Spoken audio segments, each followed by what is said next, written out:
Buenos días, mi nombre es Carla Cedeño, soy estudiante de sexto año de la Facultad de Medicina de la Universidad Autónoma de Chiriquí. El día de hoy voy a hablarles acerca de los factores de riesgo asociados con el síndrome de distrés respiratorio agudo y muerte en pacientes con COVID-19.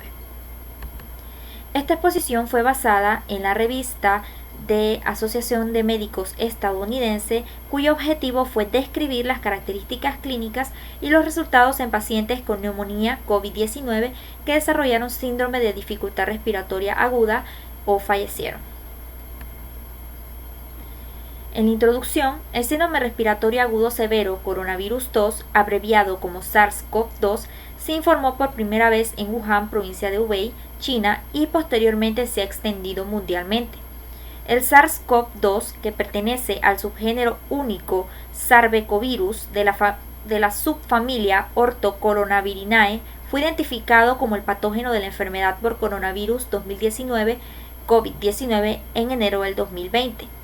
Los pacientes con COVID-19 se presentan principalmente con fiebre, mialgia o fatiga y tos seca.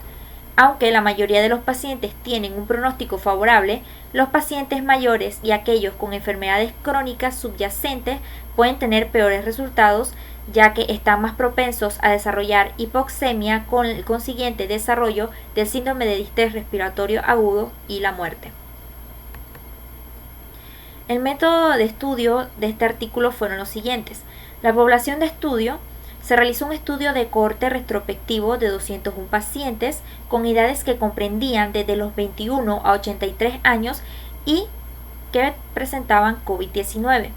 Estos pacientes fueron admitidos desde el 25 de diciembre del 2019 al 26 de enero del 2020 en el Hospital Jinjintang en Wuhan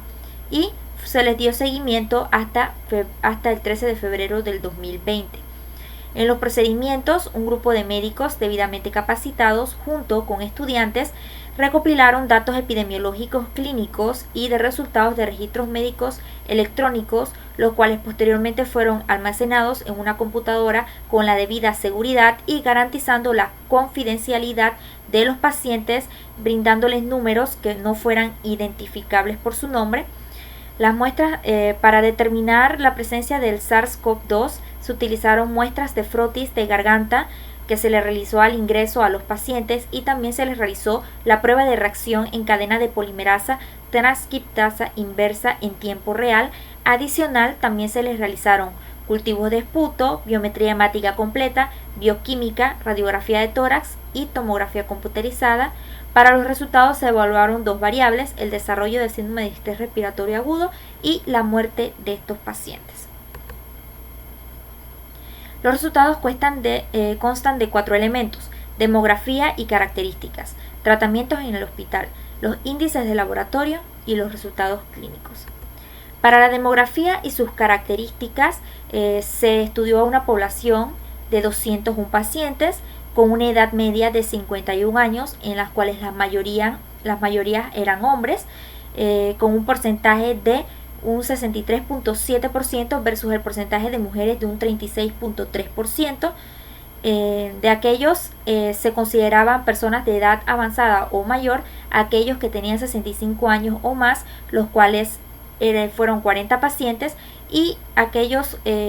con edades menores de 65 años fueron 161 pacientes.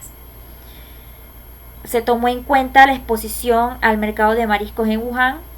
los cuales 99 pacientes estuvieron expuestos, las fechas del inicio de la enfermedad y también los síntomas comúnmente iniciales, los cuales fueron principalmente fiebre, tos productiva, disnea y fatiga o mialgia, y al momento de realizarse examinación con radiografía de tórax, 191 de los pacientes, es decir un 95%, presentaba infiltrados bilaterales, mientras que solamente 10 pacientes presentaban infiltrados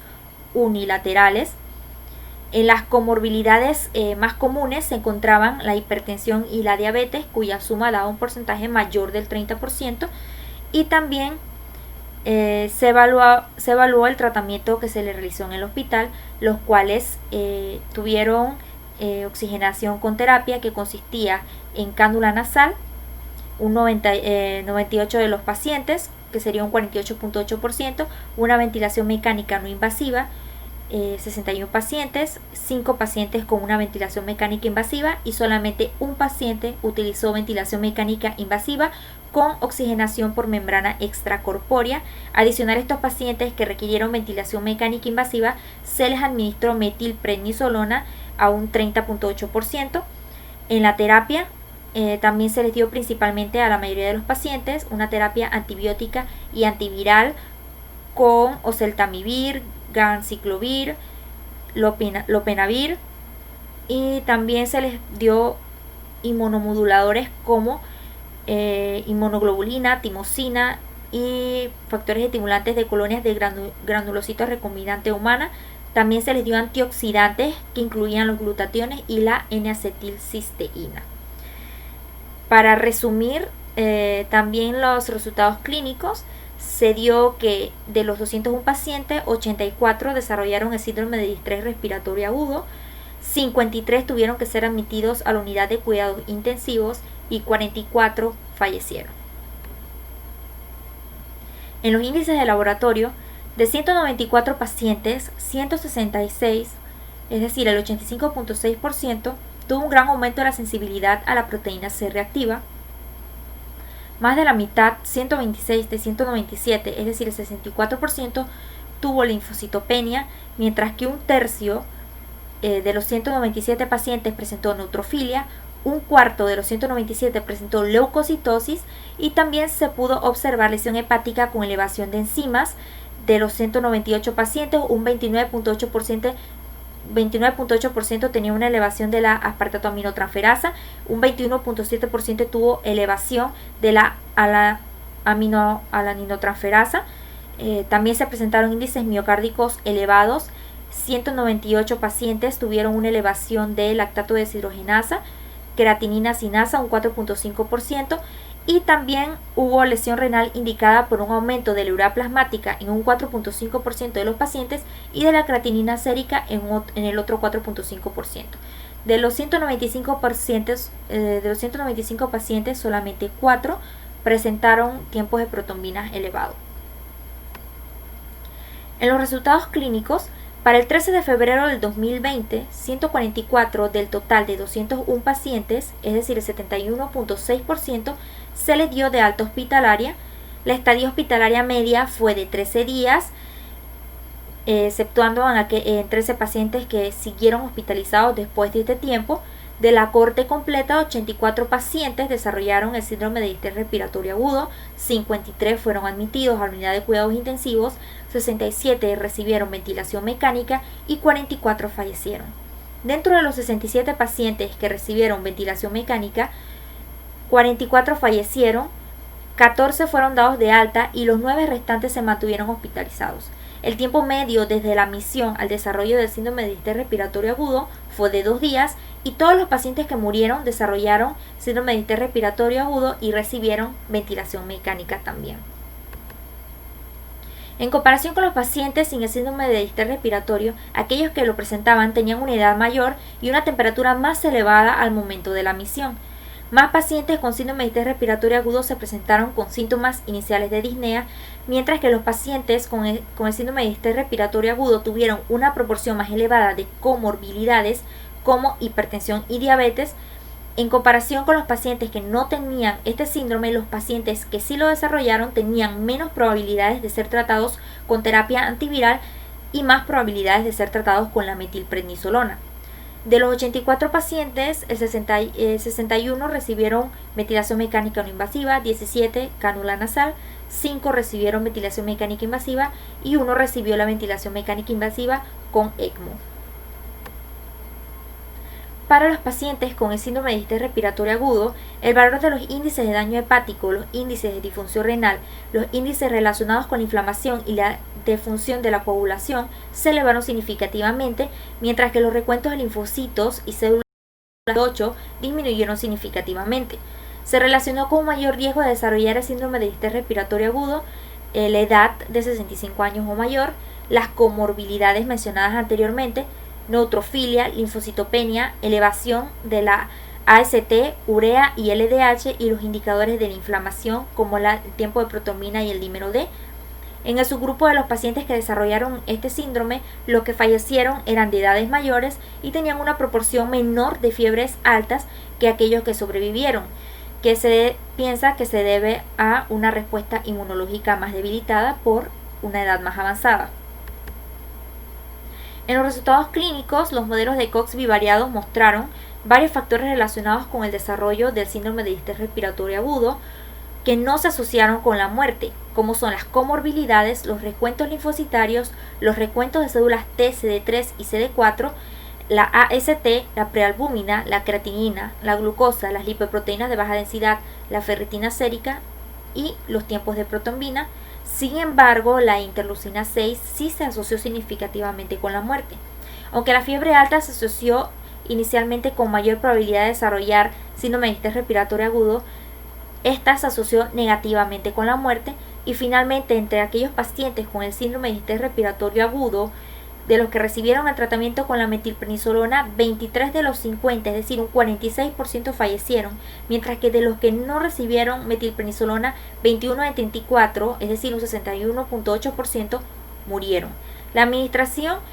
de metilprednisolona parece haber reducido el riesgo de muerte en pacientes con síndrome de distrés respiratorio agudo, aunque esto debe evaluarse más profundamente. Aquí se muestra en las gráficas lo que es la relación de los pacientes que recibieron con síndrome de distrés respiratorio agudo, que recibieron metilprednisolona, y aquellos que no recibieron metilprednisolona, la cual se puede observar que la probabilidad de supervivencia era mayor al momento de los días de admisión en los pacientes que utilizaron metilprednisolona, mientras que había una disminución de los días de supervivencia en aquellos pacientes con síndrome de distrés respiratorio agudo que no se les dio metilprednisolona. Para la discusión, la administración de metilprednisolona pareció reducir el riesgo de pacientes con neumonía por COVID-19, mientras que el tratamiento con metilprednisolona puede ser beneficioso para aquellos que han desarrollado síndrome de distrés respiratorio en la progresión de la enfermedad. Los factores de riesgo relacionados con el desarrollo de este síndrome y la progresión de este síndrome a la muerte incluyó edad avanzada, neutrofilia y disfunción de órganos y coagulación. Además, se observó que varios factores asociados con el desarrollo del síndrome de distrés respiratorio agudo no se asociaron con la muerte. En este estudio, los pacientes con COVID-19 que habían desarrollado el síndrome de distrés respiratorio agudo tenían recuentos de neutrófilos significativamente más altos que aquellos que no presentaban el síndrome. Esto quizás provocó la activación de los neutrófilos para ejecutar una respuesta inmunitaria contra el virus y así desarrollar una tormenta de citocinas, la cual explicaba la fiebre alta en las primeras etapas de COVID-19. Además, considerando que en pacientes de edad avanzada está asociada con la inmunocompetencia declinada, los resultados mostraron que la edad avanzada se asoció con ambos, síndrome de distrés respiratorio agudo y muerte. Por lo tanto, la vejez relacionada con la muerte puede ser debido a respuestas inmunes menos robustas. Estos estudios también demostraron que las respuestas de las células T pueden inhibir la sobreactivación de la inmunidad innata, y también se informó que las células T ayudan a eliminar el SARS-CoV-2, y se encontró que la respuesta subóptima de las células T causa cambios patológicos observados en ratones con esta enfermedad. Se plantea la hipótesis de que podrían ser necesarios aumentos persistentes y graduales en las respuestas de los linfocitos para una inmunidad eficaz contra la infección por el CoV-2 del SARS. Se necesitan más estudios para caracterizar el papel de la respuesta de neutrófilos y linfocitos o de CD4 y la respuesta inmune de células TCD8 en infección por el SARS-CoV-2.